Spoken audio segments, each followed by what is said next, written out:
Olá, amigos ouvintes da Divulgar, como estamos, como vamos, todos bem? Então, hoje nós vamos falar sobre a mensagem crística do caminho, a verdade e a vida, começando por Moisés e percorrendo todos os profetas, explicava-lhes o que deles se achava dito em todas as escrituras, está em Lucas capítulo 24, item 27.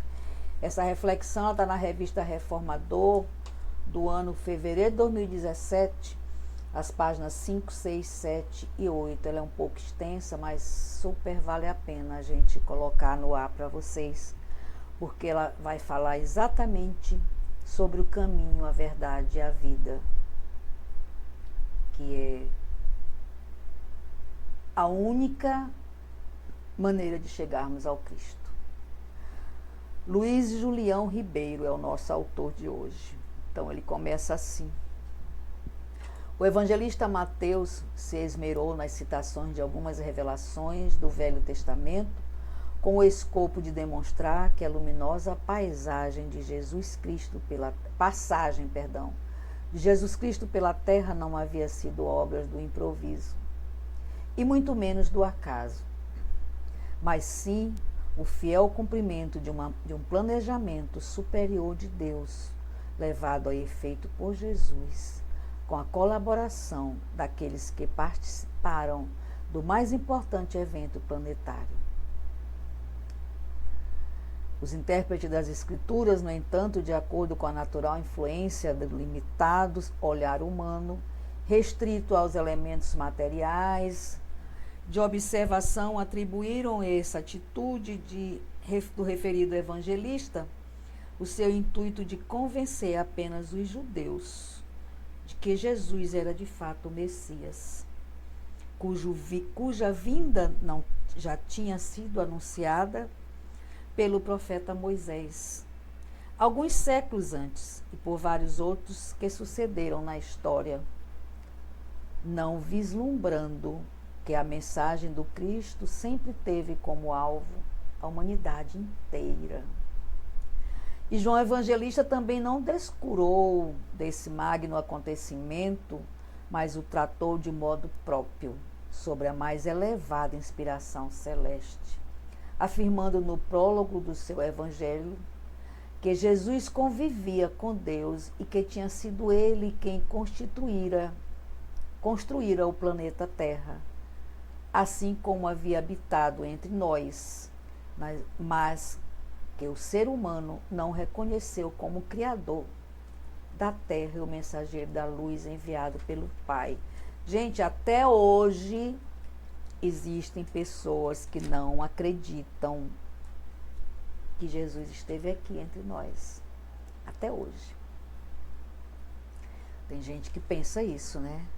Que Jesus não esteve aqui na terra, que isso é uma história inventada, e assim. Continuando. Interessante notar que João Batista passou quase despercebido pelo povo da sua época, e assim continua até hoje.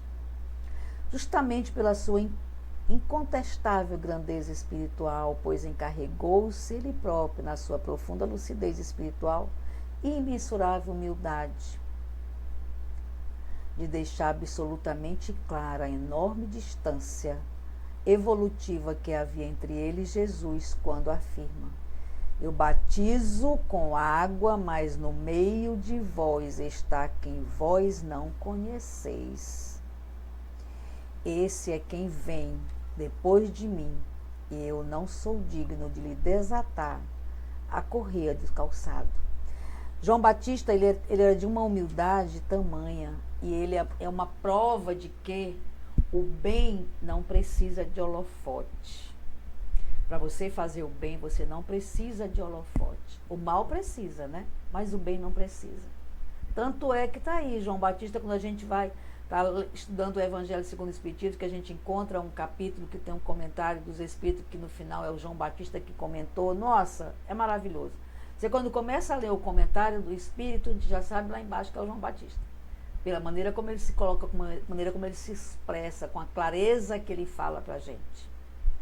É maravilhoso. Aquele que vem de cima é superior a todos. Aquele que vem da terra é terreno e fala de coisas terrenas.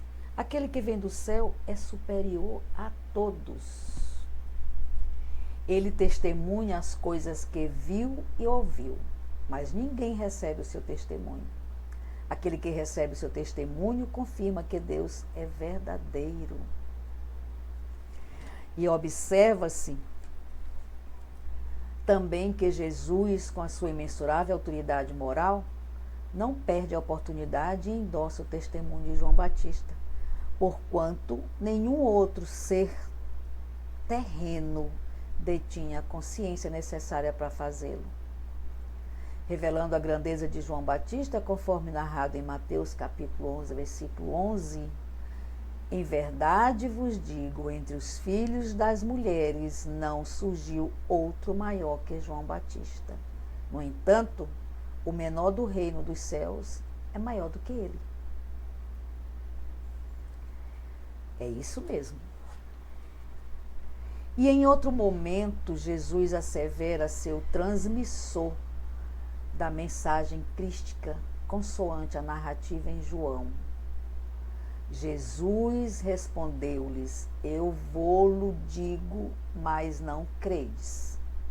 As obras que faço em nome do meu Pai, estas dão testemunho de mim. Entretanto, não credes, porque não sois das minhas ovelhas. E Jesus, com o objetivo de não deixar dúvida de que ele era o profeta, uma vez que Deus o enviou para anunciar a boa nova ao mundo, numa conversa com os fariseus, ele afirma: certamente creríeis em mim, porque ele escreveu a meu respeito. Mas se não credes nos meus escritos, como os crereis nas minhas obras? Uma pergunta que Jesus faz para nós. Se a gente não crê em Jesus, como é que a gente vai crer nas obras dele? Né? E inspirado certamente no fato de que Jesus foi o portador da mensagem de Deus à humanidade, o espírito Eurípides Barçanufo, em mensagem titulada Mediunidade e Jesus, psicografada pelo saudoso Francisco Cândido Xavier, na noite de 8 de abril de 1959, durante sessão no Centro Espírita Casa do Cinza, em Uberaba, Minas Gerais, relembra a expressão constante em A Gênese, de Allan Kardec, capítulo 15, item 2, em que o Messias divino é denominado médium de Deus. Reproduzimos texto da referida mensagem. Assim, pois, não nos agastemos contra aquele que a perseguem através de achincalhe, tristes negadores da realidade cristã, ainda mesmo quando se escondam sob os vulneráveis distintivos da autoridade humana, porquanto os talentos medianímicos estiveram incessantemente nas mãos de Jesus, o nosso divino mestre, que deve ser considerado por todos nós como sendo o excelso médium de Deus. É interessante que essa leitura que eu estou fazendo aqui para vocês, com essa reflexão, eu tive hoje uma aula do EAD, que é o estudo avançado do Espiritismo, e nós estudamos exatamente esse capítulo, sobre os apóstolos e os discípulos do Cristo, onde fala que Jesus era o médium de Deus. Como no Espiritismo não existe coincidência, não é à toa que eu estou aqui depois da minha aula, eu cheguei em casa e disse: eu vou fazer minhas gravações.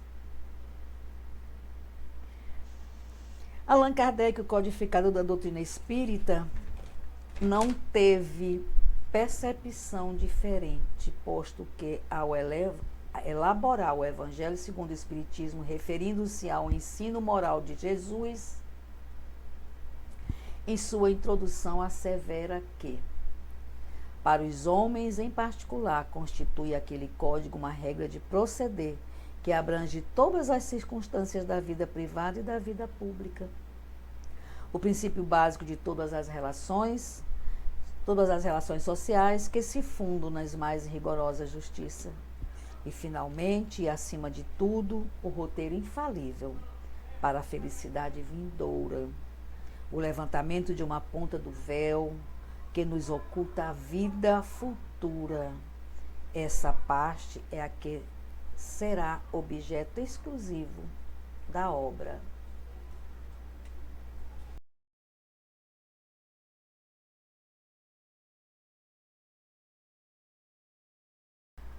Emmanuel, espírito detentor de vasta ciência, sabedoria e bondade em sua condição de espírito superior, conforme conceituação exarada, na questão 111 do Livro dos Espíritos e por meio da missionária mediunidade de Chico Xavier, narra em A Caminho da Luz, agora numa visão científica, racional e histórica, a atuação do Cristo em toda a extraordinária formação e trajetória do nosso planeta.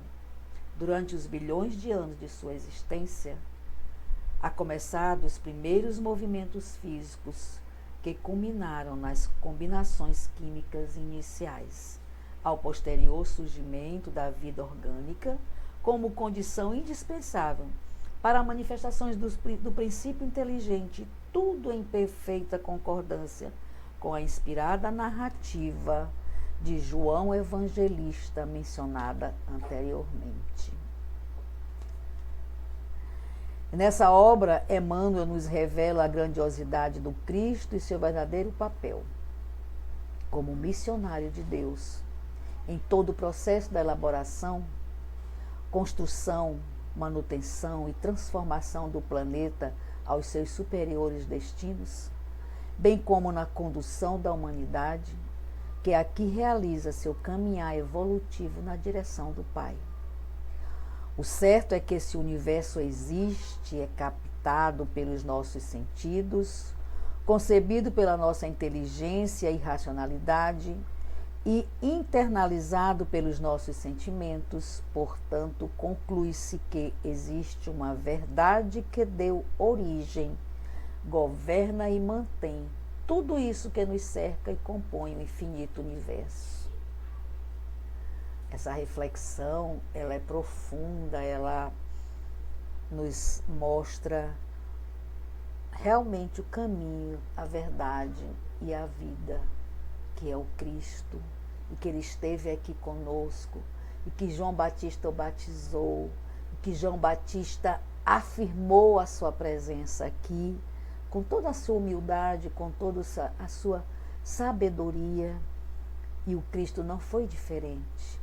Jesus era esperado com pompas e honras, que deveria entrar numa carruagem de ouro, cercado de soldados. Jesus entrou em Jerusalém num jumentinho, humilde. O jumentinho não tinha nem sela, e a roupa dele era feita de algodão, que a mãe dele colhia nos campos e fazia as mantas dele. A humildade que nós não temos ainda, que é o que mais atrasa a nossa evolução, é a nossa falta de humildade. Gente, a gente fala sobre isso todos os dias, mas a gente ainda não fez a nossa transformação moral suficiente para termos humildade, nem chegarmos perto da humildade do Cristo e de João Batista, né? Pelo menos assim, um pouquinho, a gente não consegue. Nosso orgulho não deixa. Concluindo a nossa gravação de hoje, a nossa reflexão de hoje, é essa, portanto, a mensagem crística reveladora da suprema lei de amor, que contém todas as demais leis naturais do universo, cujo conhecimento e prática são imprescindíveis para elevar o espírito humano ao seu destino final. A perfeição por meio da internalização permanece e gradual do amor e da verdade. Não poderíamos encerrar essa reflexão sem lembrar a todos a peremptória e grave assertiva de Jesus Cristo. Eu sou o caminho, a verdade e a vida. Ninguém vem ao Pai senão por mim. Está lá em João, capítulo 14, versículo 6. João, ele prescreveu nos escritos dele colocações importantíssimas que Jesus falou, né? Palavras, informações perfeitamente corretas como Jesus falou. Ele é muito claro. Ninguém chega ao Pai se não for através de mim. Como é que a gente vai chegar ao Pai através do Cristo? Através de Jesus? Fazendo a nossa modificação moral, olhando o nosso irmão como irmão, reduzindo esse desamor, né? Essa arrogância, essa prepotência, esse orgulho que nós carregamos com nós, arraigado na nossa mente, anos a fio, reencarnações e reencarnações a fio, e a gente não aprende. Há mais de 2000 anos, Jesus nos ensina isso. Eu sou o caminho, a verdade e a vida. Ninguém vem ao Pai que não seja por mim. E a gente já teve aqui muitas reencarnações. Muitas vezes. Ainda não aprendemos. Sabe por quê? Porque o nosso orgulho, a nossa prepotência, o nosso egoísmo não deixa. Enquanto nós não fizermos a nossa transformação moral, não adianta a gente querer pular a etapa. Frequentar igreja, frequentar centro espírita, botar a Bíblia debaixo do braço, estudar de manhã, de tarde, de noite, não resolve se nós não fizermos a nossa transformação moral. Eu tiro por mim. Eu ainda arrasto corrente. Mas hoje eu sou a minha melhor versão. Mas eu acho que eu não fui peça boa em vidas passadas, não. Porque, olha, eu tenho pegado um bocado de solavanco. Mas que bom que eu estou pegando esse solavanco nessa vida aqui agora, para quando eu chegar lá, minha mala tá mais leve, né? Porque voltar com a mala com o mesmo peso ou mais pesada, o que eu vim fazer aqui? Não é verdade? Então vamos refletir sobre nossa reflexão de hoje, vamos ouvir, vamos pensar, vamos colocar ideias, vamos colocar a nossa cabeça no travesseiro e pensar, tá bom? Mais uma vez, muito obrigada pela companhia de todos, pela audiência. Nós já estamos hoje com a nossa reflexão número 192. Está faltando 8 para 200. E eu estou muito feliz em poder estar aqui com vocês. É um trabalho que eu faço com paixão e muito grata por essa oportunidade. Fiquem todos com Maria, José e o nosso lindo menino Jesus. Wanda Barros, para divulgar.net. Não deixe de dar o like, de se inscrever no canal, para que o YouTube entenda que nós precisamos estar no ar para trabalharmos a doutrina. Até a próxima.